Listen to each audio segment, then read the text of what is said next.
Copyright disclaimer under Section 107 of the Copyright Act of 1976, allowance is made for the fair use for purposes such as criticism, comment, news reporting, scholarship, and research.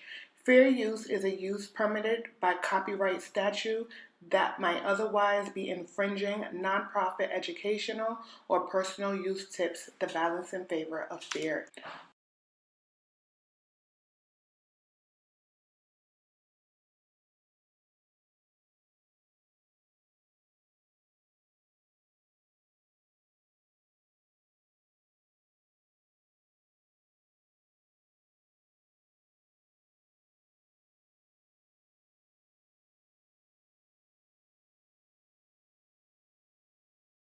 Copyright disclaimer under Section 107 of the Copyright Act of 1976, allowance is made for the fair use for purposes such as criticism, comment, news reporting, scholarship, and research.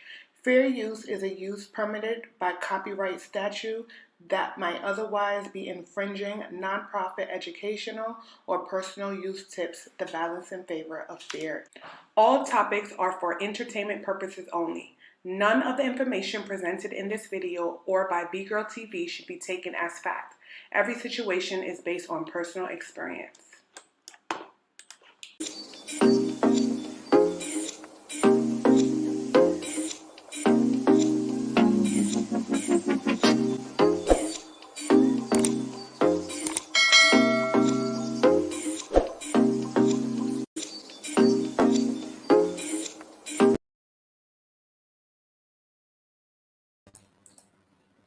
Hi guys! Oh my god, hi! Welcome everybody, welcome back to that channel. Before we get started, I gotta make sure that you guys can hear me. So let me know if you guys can hear me in the chat. Let me know if you can hear me in the chat. So let's start. We're late today. So if you guys are chat, let me know if you can hear me.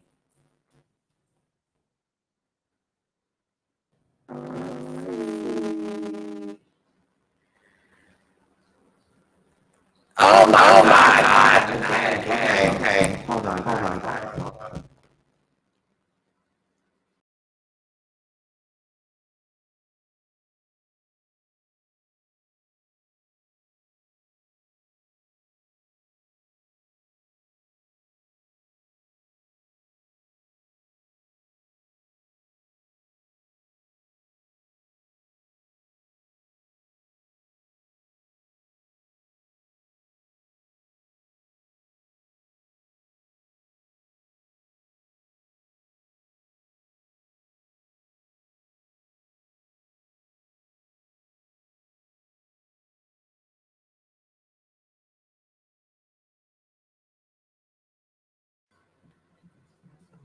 Okay, can you hear me now?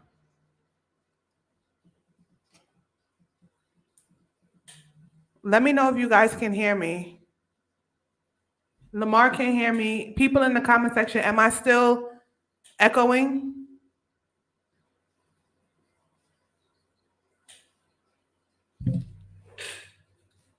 Yes. Other people are saying yes, I'm still echoing.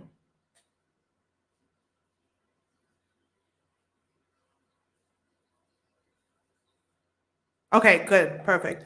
Okay, guys, welcome back. Welcome back to the channel. I'm going to have to get a new microphone because every week it's the same nonsense with this microphone and it's kind of annoying. Anyway, let's jump into a few announcements really quickly. Okay, good. Let's jump into a few announcements really quickly and then we can jump into this presentation. All right. So as you guys know that I have my gift drive, my toy drive that I have going on in Cologne. And first of all, I want to thank so many of you guys for donating already. I have posted some of the gifts that I bought in the community tab. I have purchased more gifts. So I'm going to post them later on tonight. I've just been really busy. Gotta be. And so I just want to thank everybody for donating thus far. For those of you who are still interested in donating, you guys have until the 1st of December to donate. You can just leave it in. I'm going to leave the link to the GoFundMe in the description box, guys. So perfect. So thank you so much for those of you who already donated.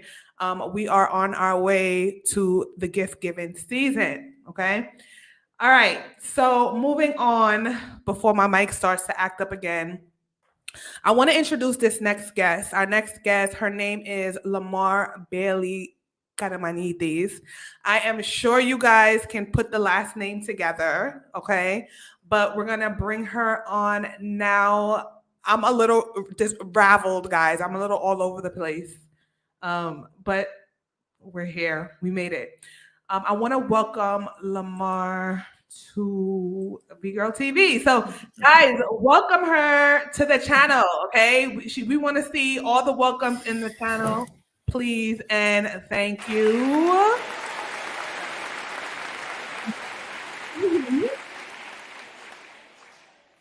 Can you hear me? Okay.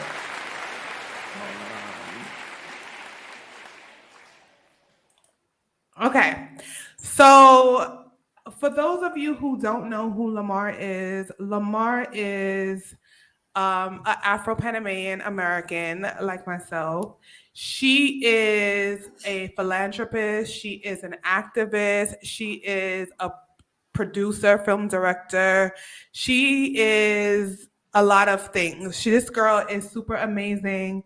And I want to say that I'm so slow, okay? I had no idea who Lamar's mother was prior to this, okay? I put two and two together and realized it. So I'm just as slow. Lamar's mother is Gloria Karamanitis. For those of you who were there for the last live, the first Miss Black Panama. And I just want to give you guys, like I always do, a brief, like how I met Lamar, right? So one day, this crazy story, she messaged me about the store and she didn't even know me. And she's like, hey, I want to bring you on the radio station here in Panama. And, for you to, introduce your store and what you sell. And I was just like, I don't know. So like a week went by and I was like, I don't know if I could do this because at the time my Spanish wasn't really good at all, right? And she was like, no, don't worry, you're fine, just come. And she was so welcoming. She's actually the first person that I ever met in Panama because I am really an introvert, contrary to popular belief. A lot of you people may think like I'm an extrovert and I have a lot of friends. I do not, right? So she's super nice and she made me feel very welcome. And for the first time meeting her, I was like, wow, I can't believe there's people like me here in Panama as well that speak really good English and have the same Black pride as me. So welcome, Lamar, to the channel. Thank you. Thank you very much. I didn't realize I was the first person you met in Panama. That's like news to me too. That radio show, that was with the Professor Maloney, right? And yes. Yeah. It feels like another life, but yeah, that was some good years. Very long time ago. So Lamar, tell us about yourself for the people who don't know you, the people who are on the channel. There's still people that's still going to come in, so people who are going to check in on the afterwards, after shows. Who is Lamar?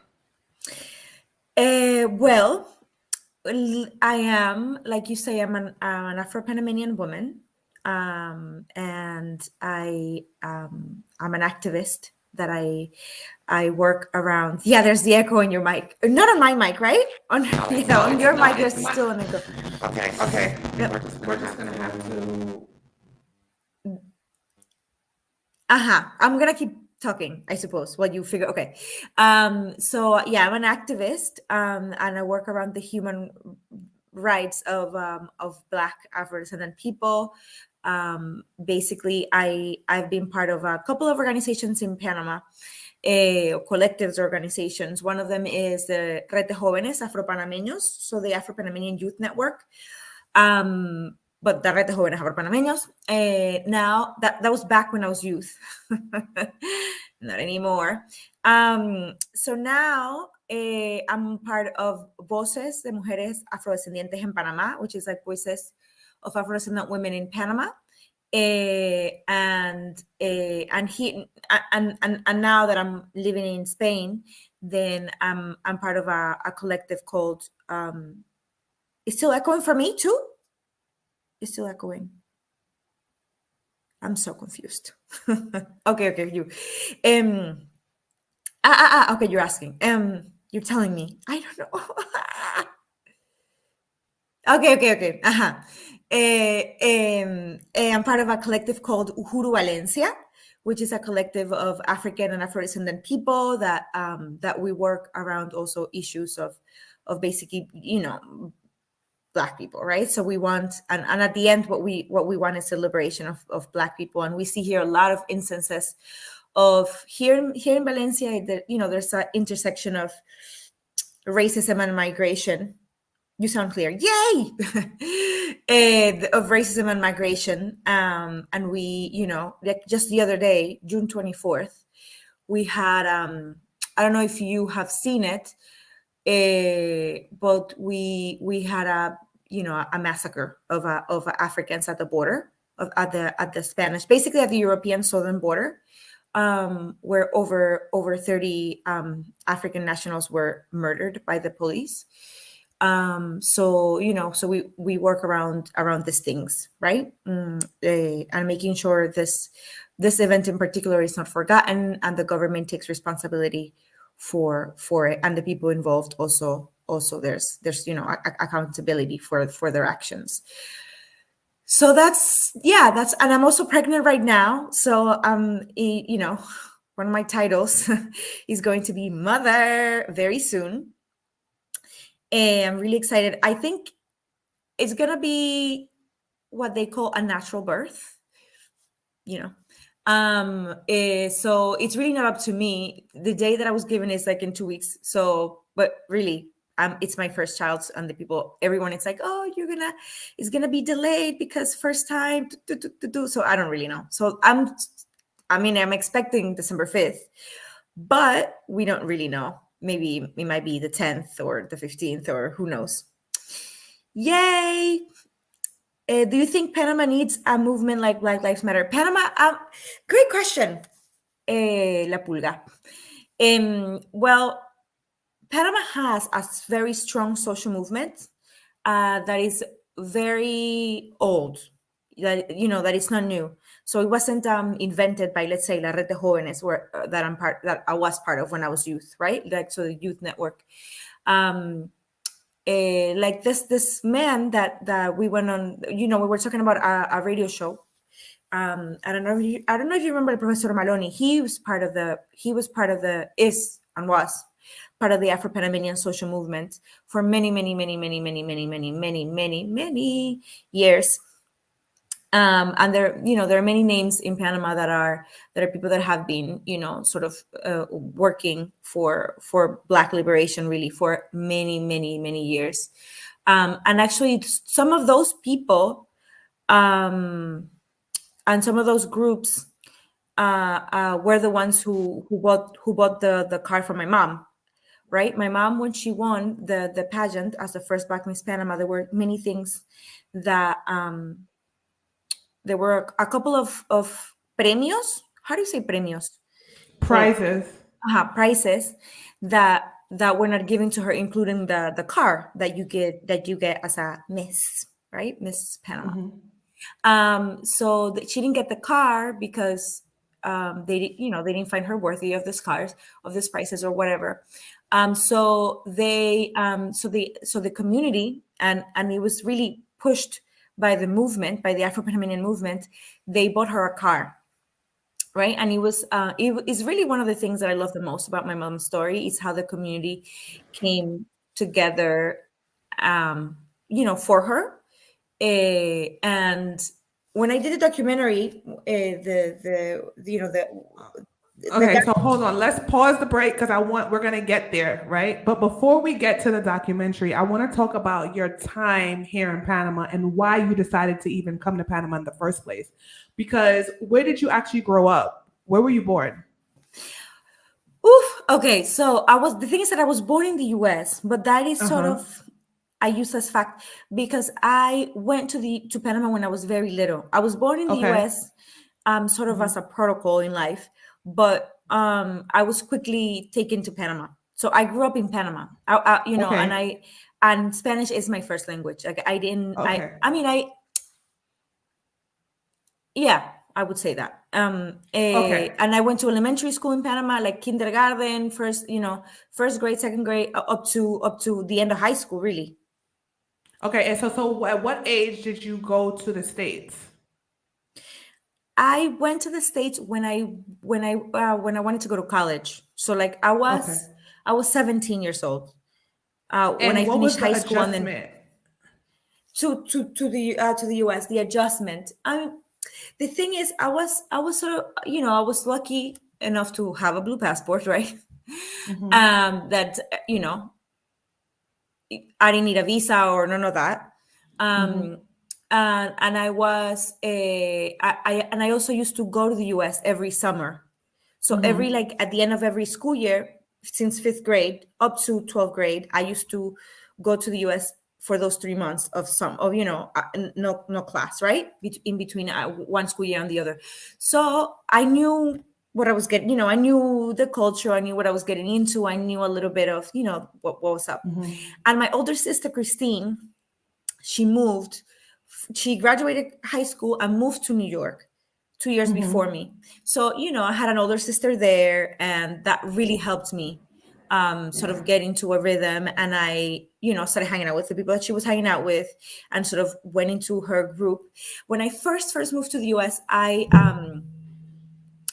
started going to a church because my sister was going to a church. I started going to a church, and I got baptized. I got rebaptized as an adult. Because I grew up Catholic, like a lot of people in Panama. And then when I moved to the US, I sort of changed to this like born again Christian faith. And then basically all the people that I hang out with were from that church I used to go to. And then that sort of became my life for like maybe 2 or 3 years right after. So that made my transition really easy. And then I got into other things. So this is the reason why I'm asking this is because when you grow up in the States and when you grow up in the States and then you go to Panama, it's kind of like a culture shock, right?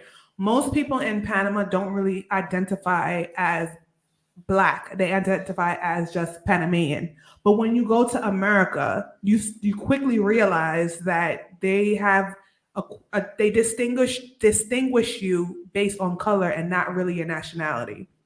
So that's the reason why I'm asking you that. So when you were in Panama, did you identify as a Black woman, or was that something that you developed when you got to the States? Yeah, I see what you're saying. And I think that sometimes, self-identification is something that actually the Black Panamanian movement is and has been pushing for many years, like over a decade, because of the census. I feel you're echoing coming back, just have to say, but really? Not ignore me until it's real. But it wasn't my case. I think that I was Black when I was in Panama, and I knew that. And my family too, and my mother was Black, and everyone that I knew would describe me as a Black woman. And I even remember like having to do in an English class, they make you do those speeches about describing yourself and stuff. Like a bunch of us, I remember specifically saying that we were Black, and that, I knew that really well. And I think, Panama is a small country with a very interesting and rich history for such a small place. You know what I mean? I think that it's unexpected for it to be so juicy and so small. But I know some people, the way that there was, the Afro-Antillean and the Afro-colonial people in Panama.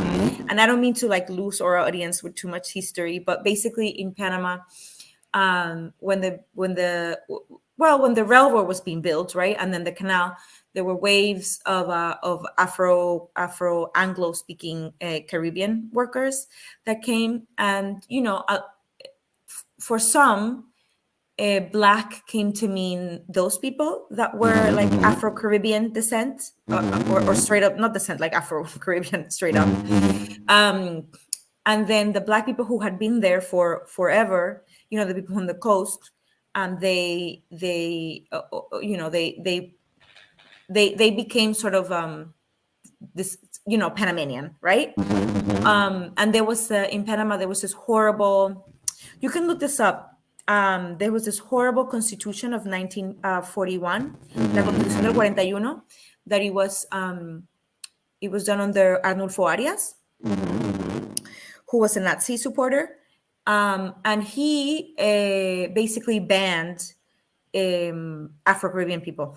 Like, he basically wanted them to go back, to leave, right? And they became of I think it's called raza prohibida, or something very similar to raza prohibida. And it literally said that in the Constitution of 1941. So, speaking English became, being Black and speaking English became sort of like a violation, right? It became wrong. And we see some of that, like, some of the legacies of that racism still today. Because, for example, my grandmother, who was Afro-Caribbean, and her first name was Winifred, she never told people about her first name, because her name was Winifred Elena, right? So she told everyone that her name was Elena, and ignoring the Winifred name, because also she did this to survive, right? Because otherwise, be stripped of your nationality, and there's this whole like stigma that came with it. And all of her children she named very much like Spanish names. Like my mom is Gloria del Carmen, my aunt is Ana Maria, my other uncle is Julio Cesar, Marco Antonio. Like they're all like Spanish names. And a lot of people have also lost their their English, right? Their English, because basically being Afro-Caribbean meant that you basically couldn't access to Panamanianness, right? So there's like that whole complicated history of like English and Spanish and being Afro-Caribbean, but Anglo-Afro-Caribbean and Blackness. So I think that's where sometimes we see a little bit of confusion in Panama. But I have to say that there are a lot of people that know that know who they are. And in Panama, there's a long also of a Congo. The people who are not Panamanian are not gonna know. But there's a culture of it's called Congo, right? So it's and it's inherited from when we were enslaved, and it's a culture that has survived many years. And I don't know all the all the details even of the culture, because it's it's from the coast, but basically they have their own way of speaking. They have their own a national dress, their own pollera, and their own traditions that are very much Black Panamanian, and that come from hundreds of years ago, and have a strong tradition. So definitely there's a lot of people in Panama that would consider themselves Black, I would say. But I feel like there's definitely a bunch of people who and I mean, I don't mean to make adults into children. I think we all are adults if we are, but there's also the fact that being Black sometimes come with that stigma. And in Panama specifically, Panama is I would say Panama is a very racist society, a very racist nation that continues to, Panama itself, right, to deny its Blackness. And but also Latin America as a whole, from Mexico all the way down. We try to sell an image of Latin America being white or just mestizo, when there's a bunch of Black people everywhere. Afro 94 says Congos are Afro-coloniales. Exactly.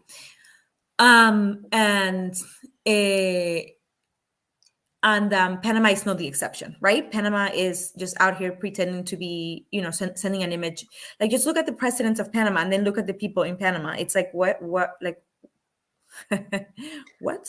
Okay, so I want to ask this question because this goes into what we're kind of discussing right now. So you decided to come back to Panama after living in the States. What was the reason? Don't pay attention to the comments. We'll get to the comments because the comments will distract you.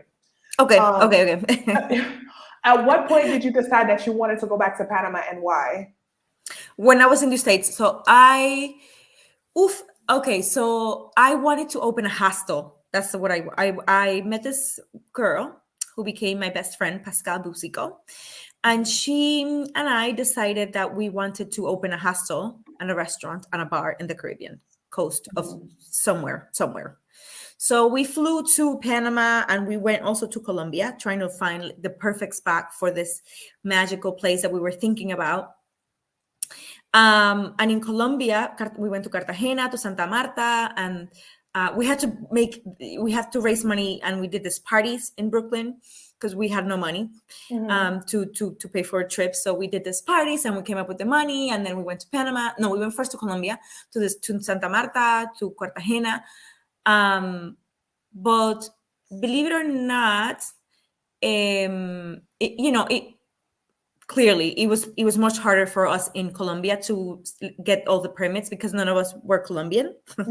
So and also literally the structures that we found, let's say in Cartagena, being, Cartagena is already Cartagena, it's so famous and so touristy, they were like millions of dollars. It was, I didn't find anything that was like remotely affordable. So then when we went to Panama, then we went to Bocas del Toro, which is the Caribbean coast of Panama.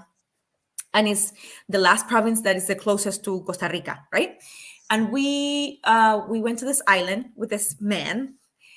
I was wearing a shirt. I don't know if you ever saw the shirts. It's shirts that my mom used to sell them, that it sells Franklin Avenue in the front. And I was in Bocas with this shirt that says Franklin Avenue, and this man was sitting in the ground and looked at us and he said, hey, New York, BET. And he started saying all these like things about the US, and we were like, what? And he was like, he goes, I'll take you to a Black people island. And we looked at each other like we knew this man from nowhere. He was sitting on the ground, like, it was like, what?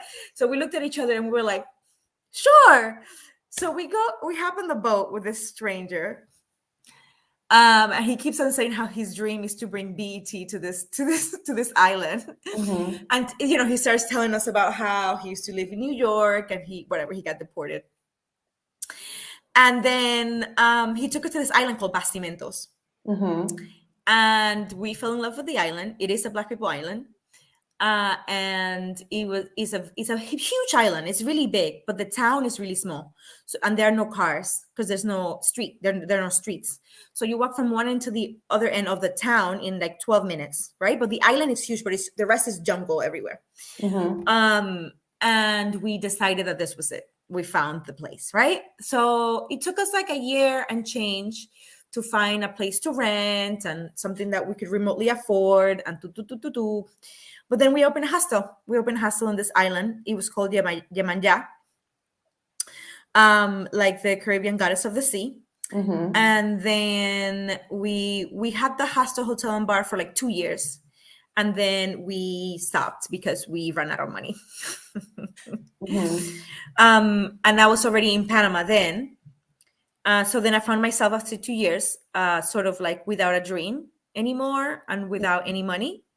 So I went back to New York to live with my mom. And then my friend Dash called me, and she said, do you want to work as a teacher? There's an opening here in the school that I'm working for in Panama. So I did an interview over Skype with the director, and they hired me, and I went back to Panama to be as a teacher. So when you went back to Panama, you started a movement, right? Because I want to say this. Going to Panama as a child, going back and forth to where I was when I permanently started residing in Panama, I did see a shift in more women embracing their own natural hair. Because there was a time in Panama, especially when everyone was saying that they couldn't go to work with their hair like that because they would get fired from work. They couldn't go to work with trenzas because they would get fired from their job. They couldn't go they couldn't go with their hair in its natural state because there was an issue at work. And one of the things that I realized and that I witnessed with you and a couple of other females, you guys had this like movement going on. I don't remember what the exact name of it was, but it was a group of women that were embracing their natural hair and helping others to embrace their natural hair.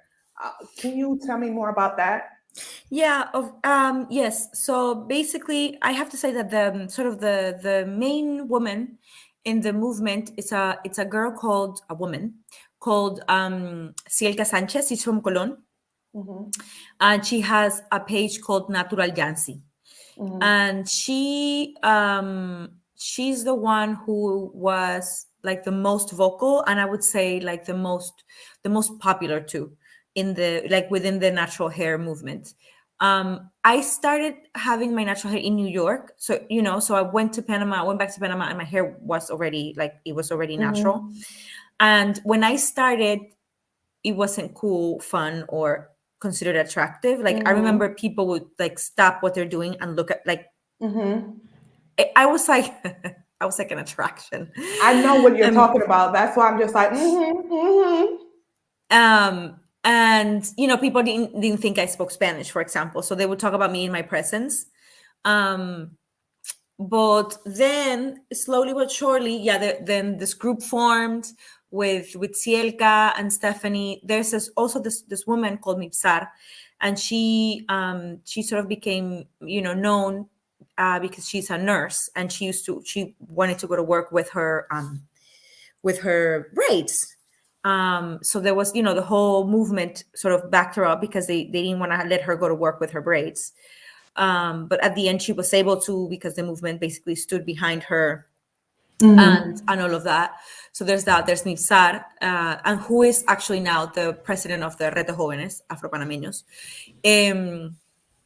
And then, with the girls, we started this event that we used to call it Afro Picnic at the very beginning.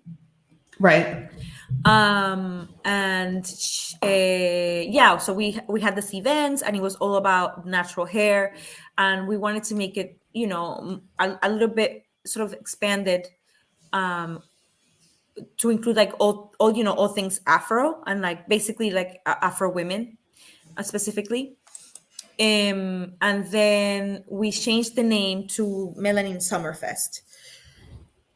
For something that we heard from someone that we don't know if it's true and it might be wrong, but we were afraid and about the word picnic, so we changed the name to Melanin Summerfest.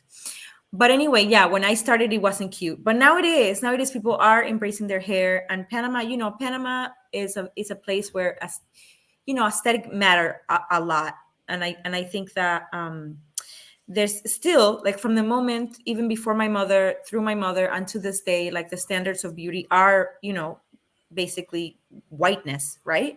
So having a hair like this that defies gravity, and that's so wonderful, it's not really within the norm, right? Or within what was accepted as professional or respectable. And so, there are people in Panama, in the ground, actively like living this life and trying to change that. But why don't you think it has expanded beyond? Why don't you think the group that you're mentioning in Panama? I feel like, and this is just my opinion, right? Let me ask this before I tell you my opinion. Why don't you feel like it has expanded beyond Panama? Like, why hasn't it expanded?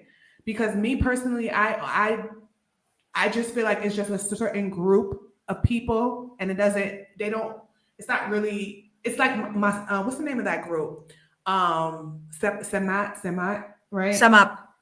Right. They keep everything amongst themselves. The purpose of growing and the purpose of keeping tradition is that you have to teach the other generation, embrace the other generation in order to grow. One of the things that I feel like in Panama is that a lot of people keep it amongst themselves. It's very cliquish, in other words. So if you are really about the movement and really about extending, why not extend yourself to other people beyond just people just in Panama or just beyond people that you know? That's why I appreciate you, because you didn't know me from a hole in the wall. You did not know me at all. You didn't know me at all, never had a conversation with me, but you reached out to me. You obviously, for obvious reasons, I have the store. We're trying to do this whole Black movement and trying to teach people, especially the younger generation. The only way for you to be able to teach the younger generation or even to expand is by getting to know other people. So why don't you think that they haven't expanded beyond just the circle? Yeah, well, there are two things. I think that specifically the people that are working around hair are expanding the circle, and I have, and I know girls, and I know girls that have changed their, their perspective on hair. Actually, Cielka, this girl that I told you about, she actually does something called like El Gran Corte. And she, she has done like a multitude of those to people that, had a certain view at a point and then changed, like sort of, crossed over to the other side, sort of embracing their hair and all of that. There's a lot of people in Panama also that I know women, because we had conversatorios and like meetings and stuff around hair. And we know some people that want to change, let's say, switch to a natural hair, but they can't because of their job. And that's the other thing, right? There's like people's desires like in their heart and what they want to do, but there's also your livelihood, right? If you have a job where if you're gonna lose your job and you can't feed your kids because of like how you're gonna have your hair, like clearly, you're gonna survive first. Like you have to survive, and I respect that, and I will never judge people for that. Because I am very privileged in the sense that when I was working in New York, I was working for my mama has a shipping company, like one of those people that ship barrels to the Caribbean. I mean, she didn't really like it at first, is the truth. My mom didn't like my hair at first, but then she came around and she is actually also growing her hair naturally. So like, you know what I mean? Like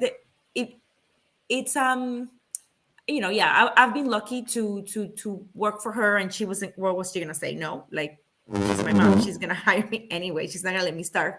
So like, and in the school that I went on to work for in Panama, I remember when my friend called me and she was like, "Come work in the school." I am who I am. Like, and I was in New York. If I'm going back to Panama, you're gonna take me on my terms, or I'll stay in New York. Like what? Like. No, but there's people that don't have that kind of privilege. And if you have to work in a bank in Panama, or you have to work in these companies that are so, that come with their colonial views of beauty, like you have to comply really or starve, and obviously don't choose starvation. So there's that on the one hand. In my opinion, maybe I'm, ¿cómo se dice?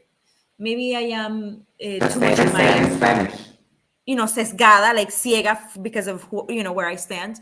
But I do think that the hair movement has been growing in Panama. I do think that. And I do see what you're saying about maybe the social movement in Panama being a little exclusivo. In the sense that like some of the organizations have a history of even not accepting young people, let's say, right? And like there's a whole generation of people that I would say were lost, right? Or were ignored because some of the organizations refused to do something called relevo generacional. And I think there's a multitude of reasons for that. It's not unique to Panama, but the human ego is worldwide. And I think that we have to really ask ourselves some hard questions about, sometimes, sometimes become or priorities get, distorted or mixed.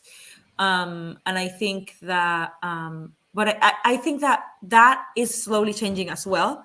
When we started with the Red de Jóvenes in 2017, a lot of these organizations, including like SAMAP and all of them, wanted young people like in their ranks, and they were like there was a lot of demand that people were pushing us left and right, and we were trying to, we were not enough young people for the amount of, organizations that wanted us to be sort of involved with them and part of them, because I think they realized, that they had made a mistake.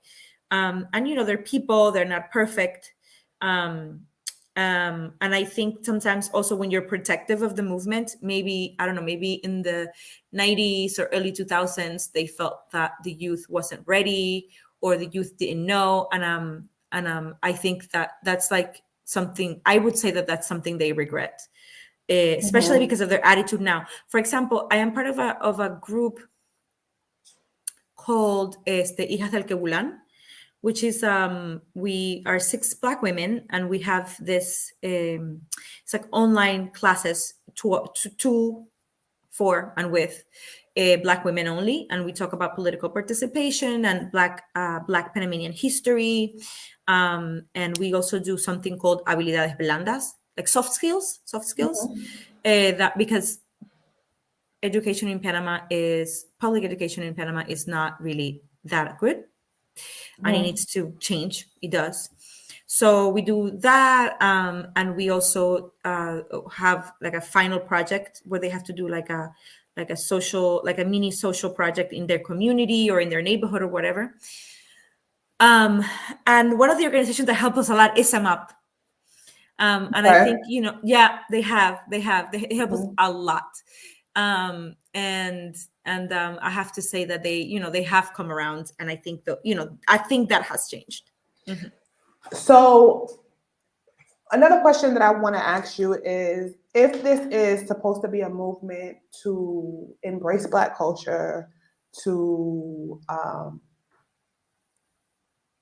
embrace Afro Panamanian culture, for us to love ourselves, how do you feel like that they can push the movement forward?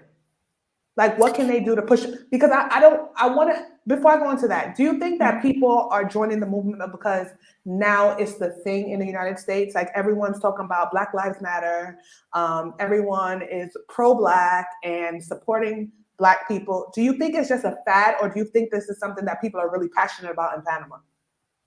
It's hard to say. I have to say that after George Floyd, it definitely became a thing worldwide to be anti-racist and pro-Black, and like I support Black, and the Black thing in Instagram and all that. And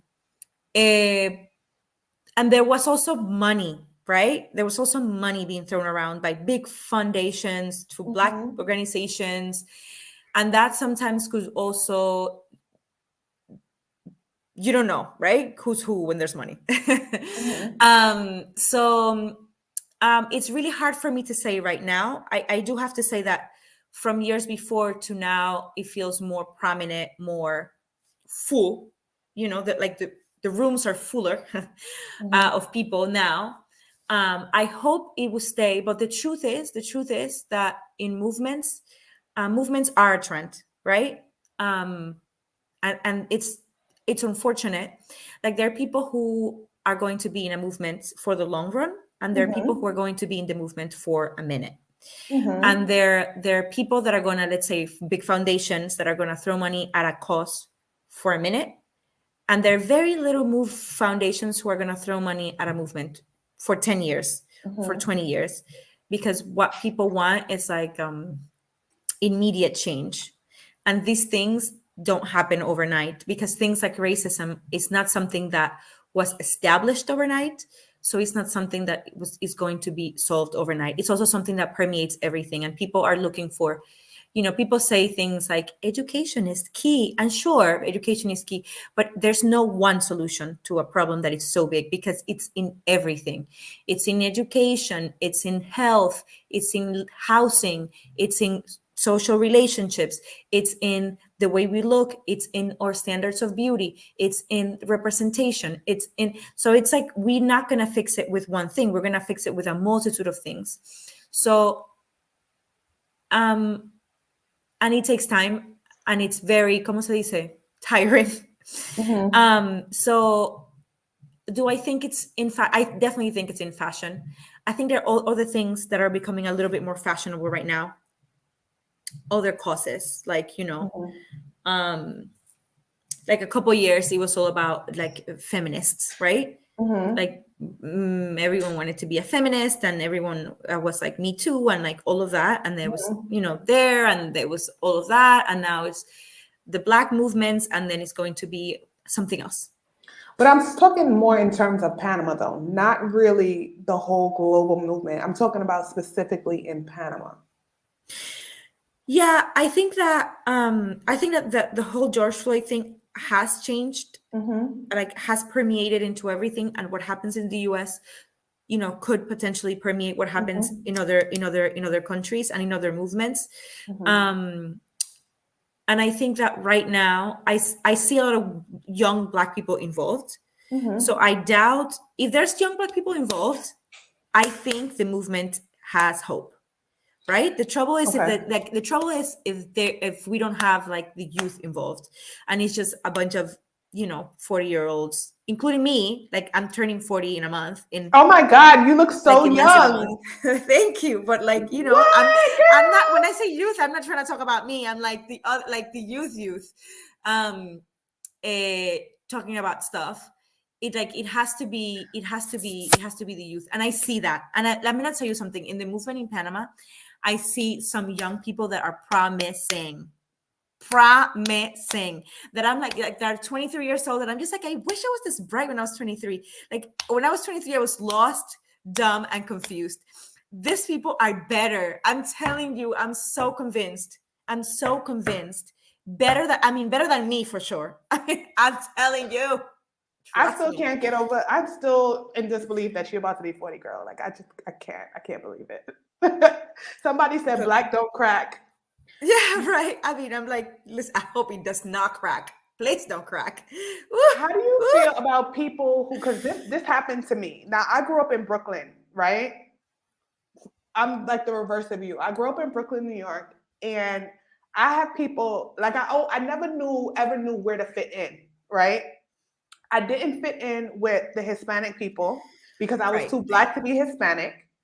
And I didn't fit in with the Black Americans because the Black Americans are like, no, you're not really American because your family is not from here. So I see this whole new trend about Latinx. Everyone is Latinx. But does the Latinx experience go for Black Afro Panamanian, Afro Latinos? Do they count? Well, I would say no. Girl, see, this is why we're here. But I'm gonna let you answer the question. I mean, I would say no, and I would say no intentionally. Like, I don't think the people that are Latinx are talking about us. I don't think they ever were talking about us. And I think that now that that maybe, we're all, like maybe, being Black has become like more of a thing. Sometimes, they want to include this person or that other person into the Latinx like crew. But historically, that we have never been included.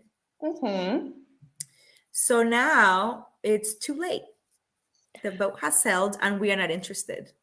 I did a video that said the title was Why I Don't Identify as Afro-Latina. And the reason why I personally don't identify as Afro-Latina is because, yes, I am Panamanian, yes. However, my ancestors, my great-grandparents were actually Afro-West Indians. So for me, I never really could relate to the Latin experience, but I have people telling me that I don't count as being either Caribbean or being Black, as in Black American, because I can identify as either one. Have you ever experienced that with people telling you that either you weren't too Black enough because maybe you are from Panama? I have heard that. I have heard that. I also think that there's a lot of, I don't have a better way to say this. I think there's a lot of ignorance in the US about Black Latin Americans, Black people from Latin America geographically. Maybe like to no fault of their own in a certain sense, because Latin America sells a white image of itself, right? Correct. Like Latin America is out here pretending she's a mestiza woman when like she is not. So, it's not like people get this idea out of the sudden, like out of nothing. And every time there's like a Latina something, the face, that comes out. It's like not her face, it's like that face, right? Yeah. So it's like, people create this, this image, I suppose, of what it means to be Latino, Latina, or whatever. And now it seems new to them. It seems like it's brand new, like the whole Afro-Latino thing. And people are like, ooh, discovering what it means.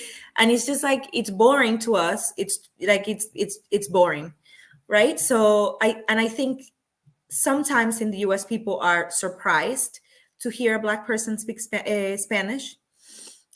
Because it's not, I suppose, what they considered, the norm, which is false. It is the norm because it's like millions of us in Latin America who are Black and speak Spanish. And there's Equatorial Guinea in Africa who speak Spanish. So like, it's not that weird, but there's a lot of ignorance around that. But I don't think we should let that define us, right? What people know and what people don't. Like, we are who we are, right? And we're Black people and we speak Spanish, and that doesn't mean like we can never let like a colonizer language define our or Blackness. You know what I mean? Like either Spanish or English or French or German or Dutch or Portuguese. They're all either way colonizer languages, and either one of either you speak Portuguese or English or Spanish or German, like it doesn't mean you're more Black or less Black, because it's still a colonizer language. It's not an African language. You know what I mean? So it doesn't have any relation with anything that has to do with Blackness. It's just about, who colonized your piece of land. So I think we have to remember that colonizer languages don't define us. Something happened. Okay. No, nothing happened. I was like, oh, something red can't be good. Anyway, I've heard that for sure, but I don't think that's like, we have to keep, in my opinion, right? I don't have the solutions of anything. But it's what I think. You know what's so funny? I feel like I've gotten the most, oh my God, you speak Spanish? Oh, how do you understand? From Cubans and Dominicans. Those are the two groups of Hispanic people that all the time. If I go to Miami and I'm in a Cuban restaurant, and sometimes I forget that I'm in America when I'm in Miami. So it just triggers me. So I end up speaking like Spanish, and they're looking at me like, how did you learn how to speak Spanish? That's what they say. And I always get it from Dominicans, especially Dominicans, and especially Cubans. La Pulga says Afro-Colombians should be considered Afro-Latinos, but Black Panamanians that have West Indian ancestry, Jamaica, Barbados, etc., have nothing to do with being Latino. And see, I understand where that person is coming from because I feel the same way. But then there are other people like, Lupita, she's African, but she was born in Mexico and grew up in Mexico. So do we take away her experience as a Afro-Latina? You understand what I'm saying? I think it's all, for me, it's all personal. I mean, there's that geographic reality. Like you are, if you are from where you are, right? And that's it. Like that's it. Like this is, if you are from Panama and you grew up in Panama, like it's obvious that you are going to be considered a Latin American human because you are in the area that's geographically known as Latin America. Like it is what it is. But it is the truth also that culturally, we eat a certain way. If you are of West Indian descent, you speak a certain way and you have a certain ways about yourself, right? You have certain ways of upbringing. Your grandmother's taught you a certain way and you can't deviate from that way. Yes. And like, there's all of that, right? So what I was saying before, I guess, about the beauty of Panama being so small and so rich in history is that I don't think I can, I think La Pulga is right if that's what she thinks. But I don't think I can say that because I don't think it's true for everyone. And I think that everyone has their own experience, and people have to be able to define their own experience, right? I can't say that. I wouldn't have the answer for that. I don't either. I don't describe myself as Afro-Latina at all. I don't either. I would consider myself more Caribbean, if anything. So that's just me. Okay. Yeah, I mean, I don't either. And I know other people who are Black Panamanian that don't. Yeah. Because it feels fake. And I think there's also a little bit of resentment that it's okay to talk about.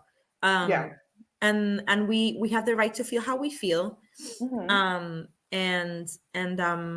I don't consider myself Afro-Latina either. I don't consider myself Afro-Latinx, Afro-Latina, or Afro. Yeah. Okay, so Just Jess says, yes, I can relate to you. Born in Panama, growing up in Brooklyn, it's interesting how it was a little hard to find your place.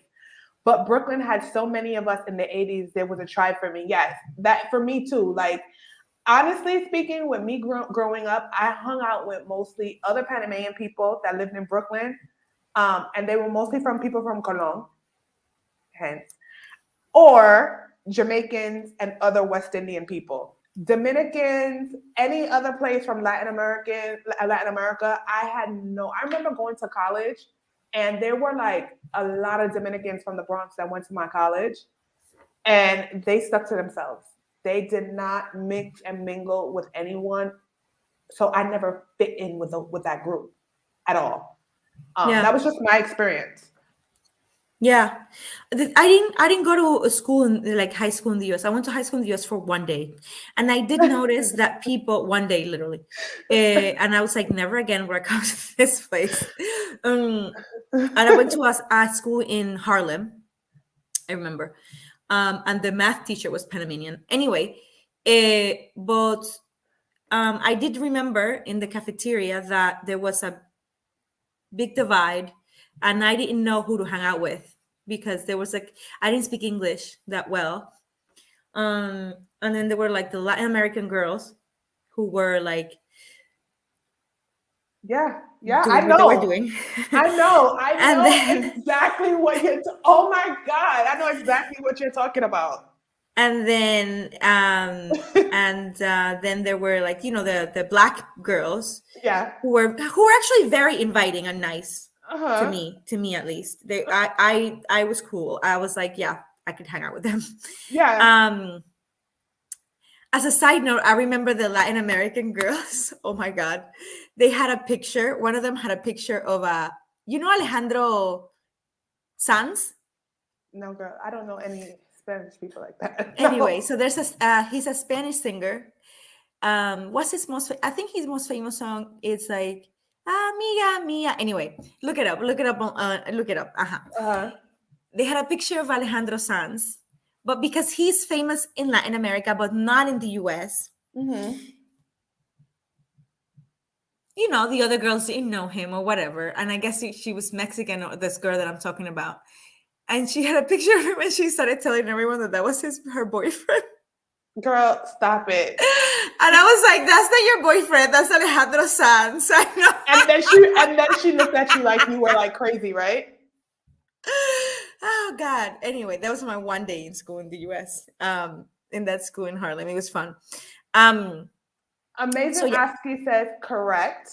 Latin America has no representation of Blacks on TV, or very few. Look at Univision and Telemundo. Boring. That's why I don't watch those stations. Yeah, I mean, a lot of people feel that way too. There's no representation, but it's not a mistake. It's very intentional. Very much so. Very intentional. So. We are not included in the definition of Latinx at all. And I think that's why I say that I think a lot of people in the US don't know about the Latinx, that there's Black people in Latin America, but it's is it really their fault? If you've never been to Latin America, right, and you only know about Latin America what you see on TV, how would you know? You wouldn't, exactly. It's not that crazy. If you speak Spanish here in the Bronx amongst Puerto Rican and Dominicans, unfortunately, they look at your hair first, then ask, where did you learn Spanish? Yes. Yes. But the truth is, I don't know where these people get this information from, because they are from the Dominican Republic. You know damn well that this hair is permed. Like, I know your hair is permed too. Like, your hair is permed. Stop pretending. Like, you invented. Like, you're the anyway. La Pulga says there's a lot of overlap for sure. Some people wonder whether Haitians could be considered Latino or not. Okay. I mean, I would say yes. What would you say? I would say yes. They are part of Dominican and Haiti. And Dominican, if a Dominican's in here and they hear me say this, they're probably going to go off with my head. But Dominicans and Haiti is literally the same island, just a little border that divides them. They were all once one country, right? Mm-hmm. They were once one country. So I can't see how Dominicans will consider themselves, but Dominicans also consider themselves Caribbeans.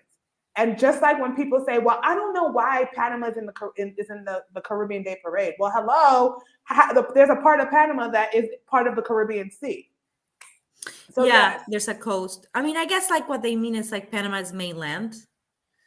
Where like it's, you know what I mean? It's not like surrounded by the Caribbean Sea. I see what they would say that, but I think Panama belongs in the parade because we're culturally the Caribbean. Exactly. Like we have the Caribbean Sea, but we also Caribbean descent. Like that's who we are. Period. Right. But yeah, I would say. I mean, but the thing is that I don't think Haitians want to be considered Latinos. You know. So that's why I wouldn't say they are. But if you ask me, like this is not a closed door, clearly. But I mean, like if we get technical, I suppose they are. But I don't think this is something they would claim or be happy with. Just like in the way that we were just talking about that identity and how it doesn't represent us. I don't think Haitians feel represented by the identity either, which I totally understand and respect. However, I think there's also the other side of it, which is that they haven't not been historically included because the word Latino, Latina, Latine, Latinx is racist, right? And they don't want to include Haitians, but they should be included. Now, it's another thing if they don't want to be included, which I respect. Exactly. Mm-hmm. Now, I want to talk about something super exciting because I've been waiting to talk about this, so we keep on going off topic. But I want to talk about your film that you did with your mother and the Tribeca Film Festival. What made you decide to even do this documentary on your mom, and how did you get it into this festival? I have to say that I'm the co-directors, right? So it's 3 directors. It's me, my friend Pascal that I spoke about, that I did a hustle with in Bocas, and her husband David Sutcliffe, and he is a documentary filmmaker. Like this is not his first documentary. It was, I mean, at this point, I don't know how many documentaries he's made, but then it was maybe his 3rd, I think. So he knew, like, he's the one that knew all the technical parts of like the camera and the lights and who to call for that, because I didn't know who to call for lights or cameras or all of that. I just knew the story of my mother. That's what I knew, and that's what I brought to the table. And they both brought in like more of a technical part, and also like scripting and all of that. So we decided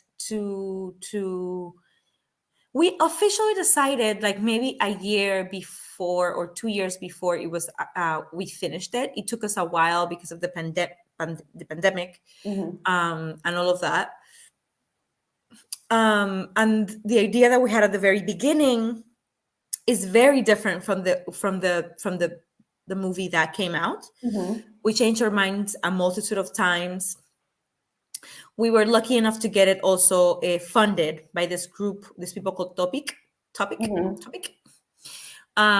So they gave us money to do the film, and that was the golden ticket, literally. So we had money to hire some people to edit and to do things and that was good. And I think it very much shows, right? So then, yeah, we started filming. And at the very beginning, we wanted to do episodes. We wanted to do short episodes of like 8 minutes or 5-minute episodes. And then it ended up being one. I mean, it's a short documentary. It's only 28 minutes, but that wasn't our original idea.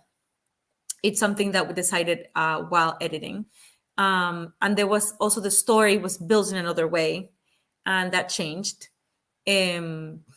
And we were also lucky enough to count with my friend Mayelka. She's Panamanian. She lives in Brooklyn. I'm sure you know or heard of her.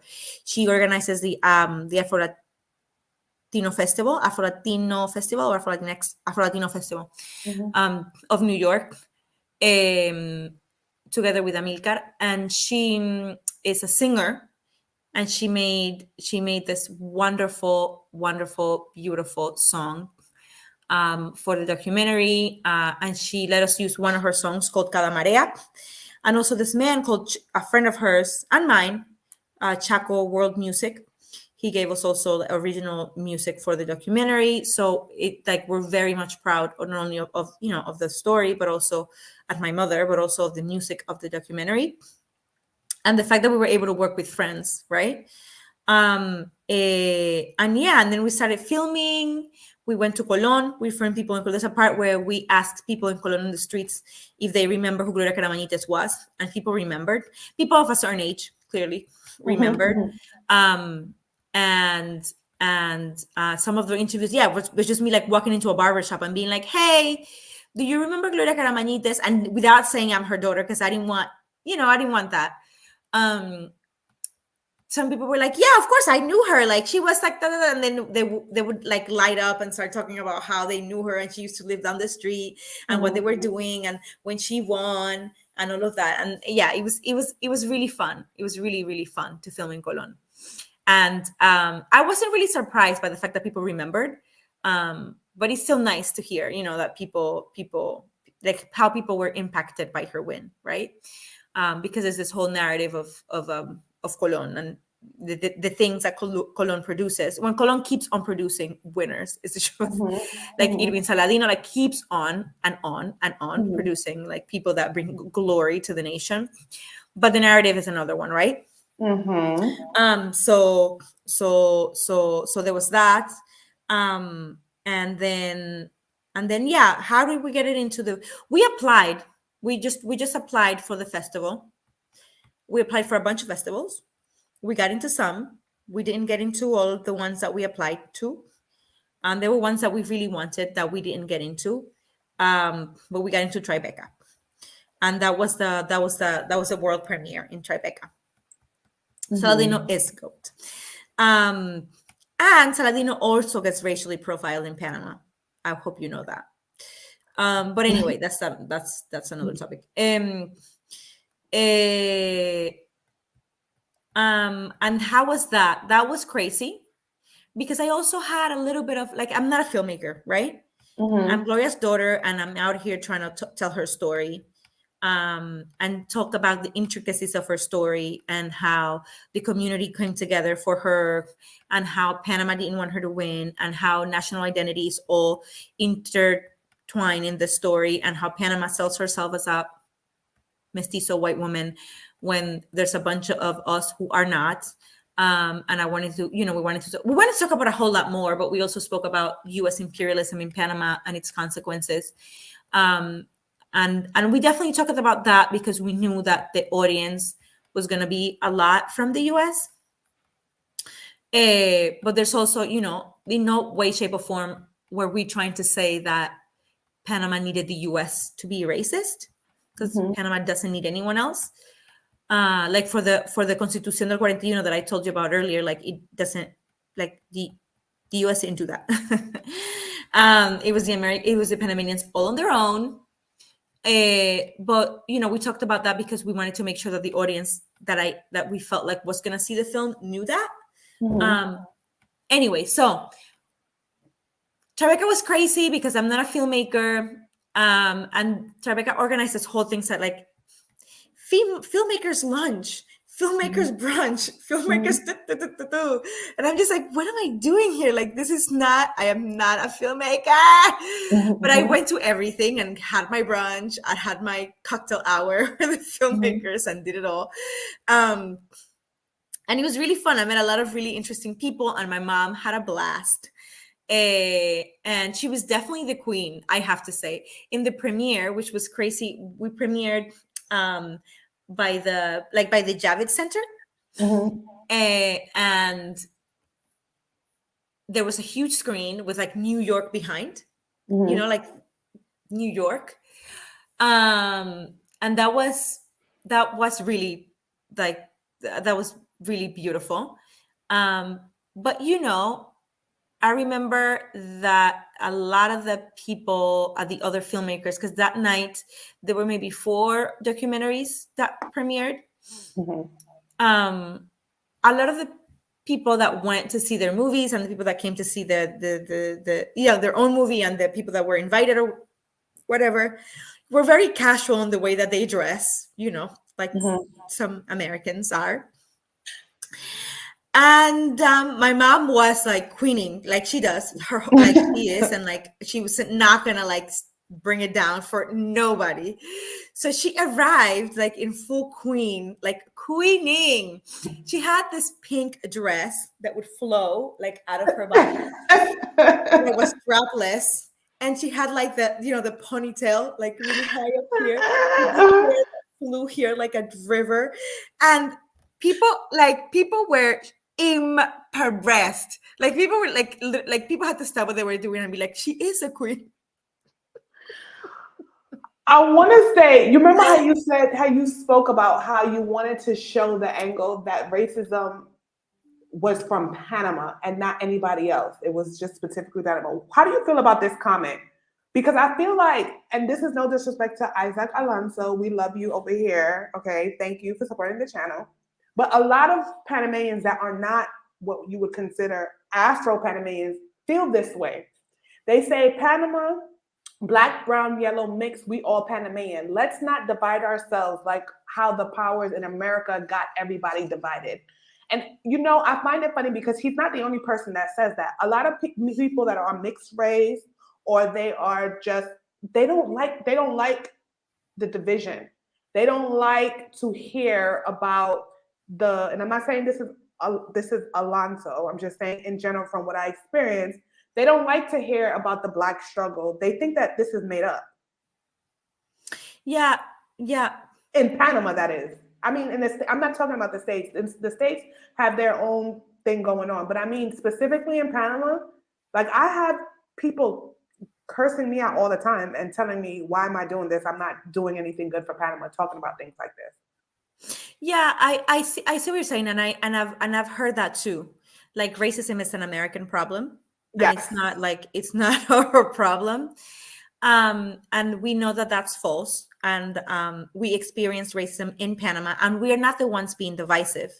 Like it's not like we are making this up. Panama is a racist country, and it's a racist society. That not only are you like ejerciendo opresión over people, but also on top of that are denying it, which is like, not only am I suffering from all this oppresión, but also I then have to convince you of it. So it's twice, like I'm twice being oppressed by the society. And no, racism is not an American problem. It's not a European problem. It's also a Panamanian problem that Panama has to face. And that's why at first I was nervous with the documentary because I didn't know how Panama was going to take it. I was like, people are gonna come for my head. They didn't. They didn't, and I was surprised at the amount of people that agreed, to be honest with you. But anyway, I to everyone that thinks like Alonso in the comments, I think it's important to note that it's not us being divisive. We didn't come up with this. We're just addressing a reality that's happening. And that I think some people refuse to see, because the truth is, from my perspective, this is my experience. I can't speak for everyone. I can only speak for me. But I think that oftentimes people will repeat what they hear, even if with their own eyes, they're seeing something else. Like,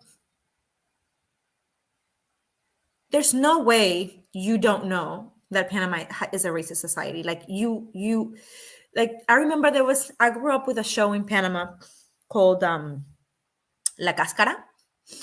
And they had this section, like it was like, it had a bunch of sections. And one of the sections was this thing called Wanayuca fruit.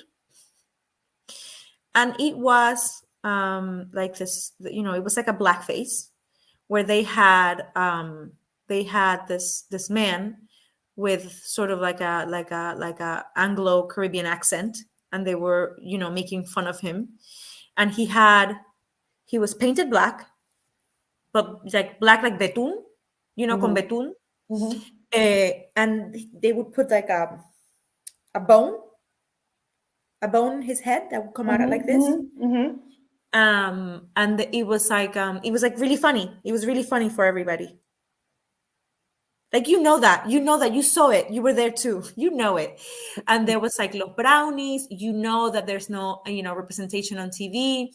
You know that to this day, this year, let me think about this. Let me think about what I'm saying. 2022, this year and last year. No, this year, because last year it was online. But this year, the Afro Panamanian movement had to write so many letters because of children that were not allowed to go back to school after the pandemic because they had natural hair in Panama. That is true. That she's not lying. She's not lying. It's like, you like what? Like, really, an American problem? You just repeat. I want you to see that you're just repeating what you're hearing. Somebody said that somewhere and it sounded really smart, and now we're just repeating that. But you know what you know. You know that what we're saying is true. You live there too. You know. So yeah. Anyway. Yeah. So yes, Indigo Blue says Miss Panama is her mother. Yes, that is her mom. Don't feel confused because I just found this out like 2 months ago. Okay.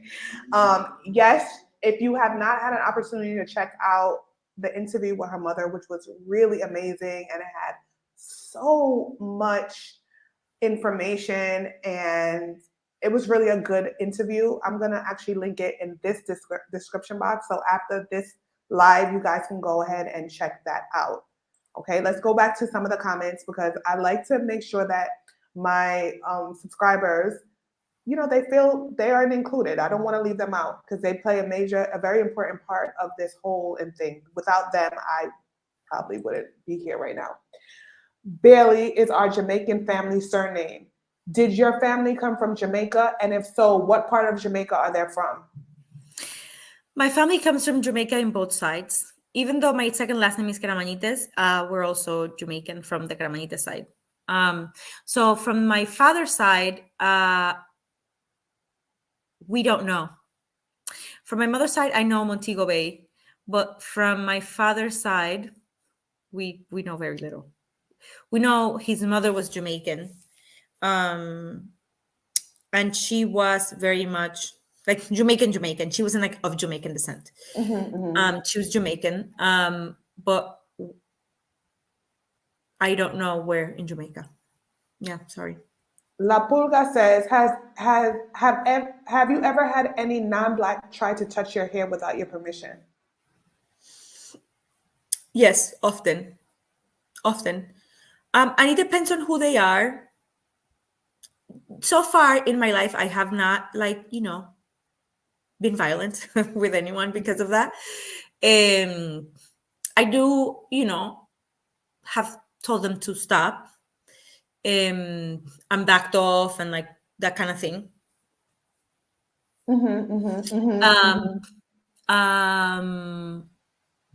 But yeah.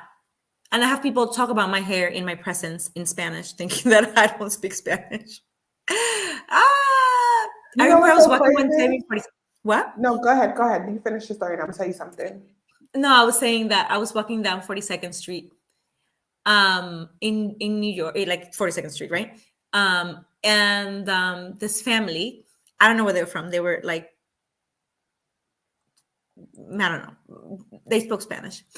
And they looked at me and they said, debe estar llena de piojos. What? In my face. Like in my face. Because they thought I spoke like some sort of very unknown language. And I looked at them and I was like, wow. Yeah. They didn't touch my hair because I thought they thought I had piojos. That's why I don't really wear my hair like that. Like that, because this is in Panama experiences. I haven't experienced anyone touching my hair in New York or in the States, but in Panama, I went into a fabric store to get something, and the lady in the fabric store, she was like reaching for my hair, and so I like back up, and she's like, "Mami, tú tienes que poner una cinta roja en ese cabello," and I'm like, "Okay, but you don't need to touch. Like you can say whatever you have to say, but you don't need to touch." And then she's like, "Oh no, pero puedo tocar." At least she had the decency to ask me if she could touch my hair. Yeah, but that's a step up. No, thank you. I'm not a pet. So I really don't wear my hair like that because I don't want people touching my hair. So I just always like, if I'm gonna wear my natural hair like this, I just push it back because I can't deal with that. Yeah, it's also really sad that like because of that you can't. Yeah. I mean, I don't know. Maybe that's what you want to do with your hair. Maybe you want to push it back, and that's how you like it all the time. And if that's the case, great. But if that's not the case, and you want to wear it out someday for whatever reason, it's just sad that other people are permeating in our decisions in such an intense way that we can't even wear our hair out. Yeah. You know what I mean? So annoying. Yeah. Lamar, as an adult, have you ever been discriminated or profiled in Panama, places such as stores, purchasing a house, or clubs? Yes, I am. I am profiled every time I enter la metro de Argentina, for example. Really? Every time. Not only that, I have heard them talking about me on the radio, like the security from the bottom floor, the metro. I don't know if it's still there because I haven't been in Panama since, like, I left in 2019. But there used to be a metro where there was a Blockbuster right in the entrance of Argentina, like Via España, where you enter in Argentina, that corner. I've heard the security guard from the bottom radio the one in the top, being like, she's going up. It's like, I can hear you. I am here. I hear you. So yeah, in a multitude of places, people think that I'm going to rob them. Mm-hmm. Yep.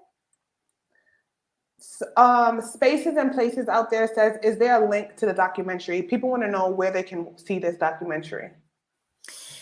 The documentary used to be in Al Jazeera, but it's not anymore. So it can be seen online. Right now, it's being played in a festival here in Spain. Mm-hmm. If you're in Valencia, Spain, you can see it on Thursday. Mm-hmm. But if you are not, for now, you can't really see it anywhere online. But I can keep you posted, and maybe you can post it later in your channel or in your Instagram. Yeah, of course. Yeah. Okay. Yeah. I think that's like a promise I can make. Okay, guys. So if you are interested in seeing the documentary, she's gonna give me the link. See, this is only for my V Squad. Okay, for my members. I have a lot of members on here, so I'm gonna actually make it only members only to make it exclusive content for only the link for only those people. Okay, I have a lot of people that are part of the V Squad. So when she gives me the link, I'm gonna share it with you guys. Yay! I'm so excited. Wow. Someone said, who said that? I think Amazing Oski said he's in love. He loves your hair. Oh, thank you. Yes, it was him. He said, Lamar, I love your natural hair. Oh, thank you. And then La Pulga said, what's with the obsession to feel our hair? Yeah, I don't know. She also said that someone said that her hair felt like cotton at one point, which is okay because if you read the Bible, they said Jesus' hair was the texture of cotton. So that might not be all bad, honey, if they comparing your hair to cotton. I think that people, there's just so much ignorance. People like what did you think it was gonna feel like? I Like what? don't know. I don't know. To me, it's like, what were you thinking? Like, what was on your mind before you touched my hair? Like, I don't know. No, but I'm some confused. people are really they just don't know. Like one person, I was like, okay, fine, you can touch my hair. I'll be like a pet. And she was like, wow, it's so soft.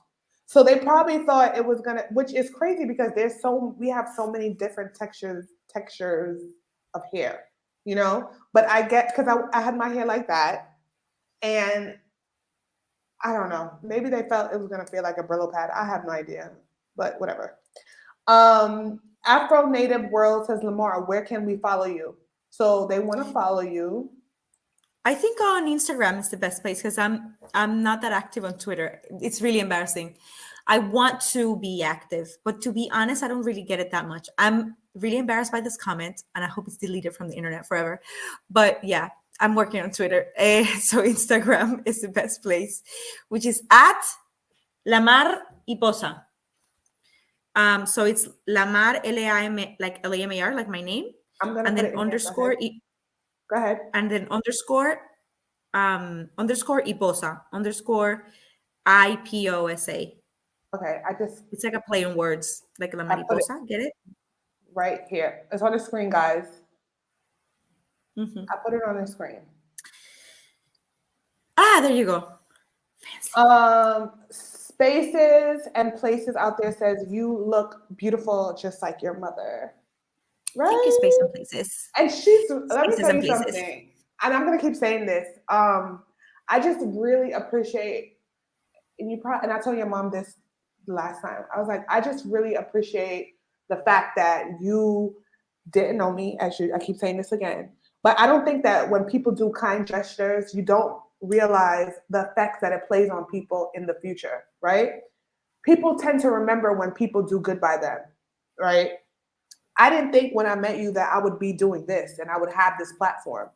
But the world and the universe has a way of bringing everything back in full circle. So that's why I always say it's super important to treat people well, be nice to people, be kind to people, because you just never know when you're going to end up being in face to face with that person again. Yeah. And you are the only person in Panama that ever, and even still up to this day, that ever reached out to me to do anything regarding this. And so for that, I will always appreciate you, and whatever you need from me, I got you. Okay. Oh, thank you. Because you were just so kind to me, and you didn't want anything from me. There are people in Panama and not only Panama, I'm not just going to say in Panama, because this is a global problem. People have a tendency to just want to use you for whatever you can do for them. So being that I had the store, I've had people that try to befriend me only because they either wanted free products or they would have events and they would come to me because they wanted me to give them free stuff for their event and never even invited me to the event. But you were never like that. Mm-hmm. You were never like that. So anything that I can do, whatever project that you're working on, whatever you're doing, I will definitely support you 100%. I will promote it. I will share it with the people on my platform. I will do whatever, because I just really appreciate you as a person. Thank you. Thank you very much. The way that you treated me. I know that was a very long-winded. No, that was really beautiful, and I appreciate it. I don't really know what to say. Just really thank you. And I think also that the store that you have in Panama is very it's also part of spaces that are making a difference, because also with the natural hair comes like, how do we take care of this, because there's not a lot of information in the mainstream stuff, right? So the store that you have really really helps, and is doing great work just by having that store. It's like a place to go to, that in there you're gonna find something that you can use, and something that's gonna help you take care of your hair and look pretty. So I think it's, and it's not, I think that there's a bunch of ways to, I don't know, not to be cheesy, right? But to make, the world better, or to fight for what you think is true and valuable and important. And, one way people do it is, organizing protests and signing letters and joining organizations. That is the way that I know how to do it, for example. But I think, everyone, whatever it is they are, can do it also in their, in their lane. Like, if you're a nurse, if you are a doctor, that's the same lane, I suppose. If you're an architect, if you are, I don't know, a clothing designer, or if you are, I don't know, a business owner, or sell electronics or whatever, right? Like there's, because this is a thing that permeates everything. Like we said before, this anti-Black racism, I think there's everyone could do from their lane like something important, and I think the store is definitely doing something important. Thank you. There's someone else that just asked you a question. Is it a question or is it a comment? Oh, I guess they're talking about Jesus. He's a Black man from the tribe of Judah, and you are from the tribe of Benjamin. Question. So why did you move to Spain? After you were in Panama doing such amazing work, why did you leave and go to Spain? Well. There were, the main reason, I'm gonna be real with you, it's because of my boyfriend and now husband, who is from here, and we were living together in Panama for a couple of years. He was gonna leave, but I wasn't gonna leave Panama because I wasn't. So he stayed there because I kind of forced him.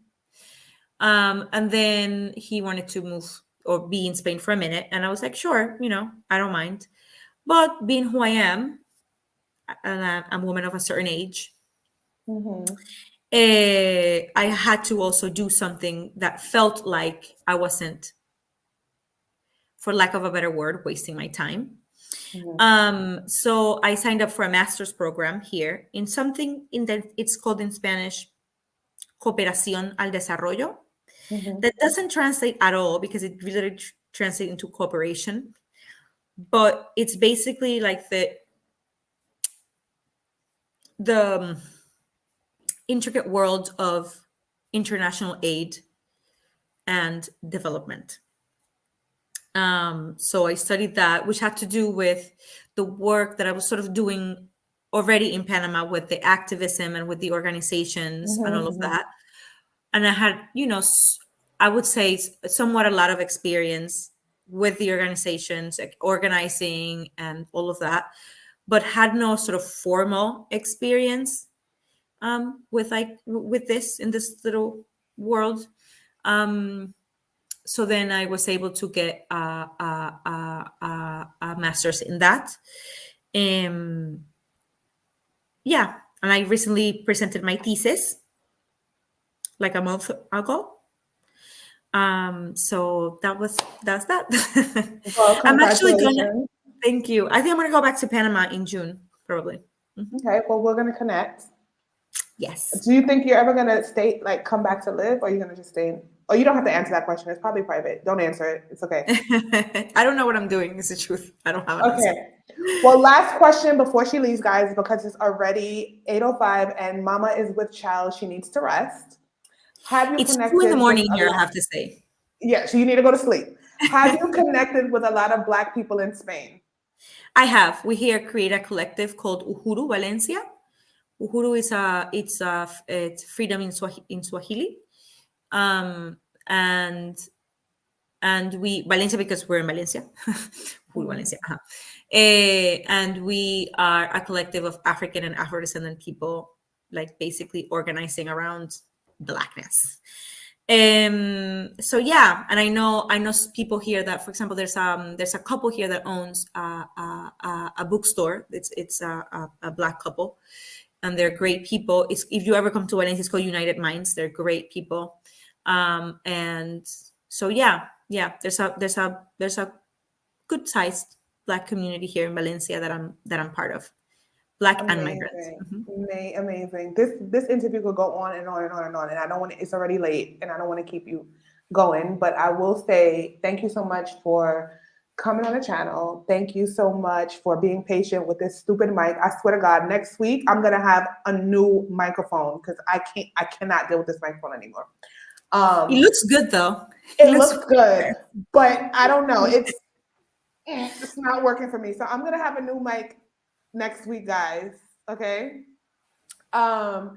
And so yeah, so thank you so much for coming to the channel. Again, if you need anything, I swear to God, anything, you ask me, and if I will promote it for you. I will do whatever I have to do to make sure that I share it with my platform. Thank you guys, everyone, to people who, Alexis S., thank you so much for your super chat. Amazing Oski, thank you so much for the super chat. Every time you guys either donate to the channel, every time you guys just even hit the like button, every time you comment, which is free, you guys are helping me to grow the channel and to get the word out. So before you guys leave and exit, can you please hit the like button on your way out? Make sure you share the live, follow Lamar on all her social media platforms. And again, thank you guys so much. I swear to God, so much from the bottom of my heart for tuning in. So until next time, see you guys. Bye.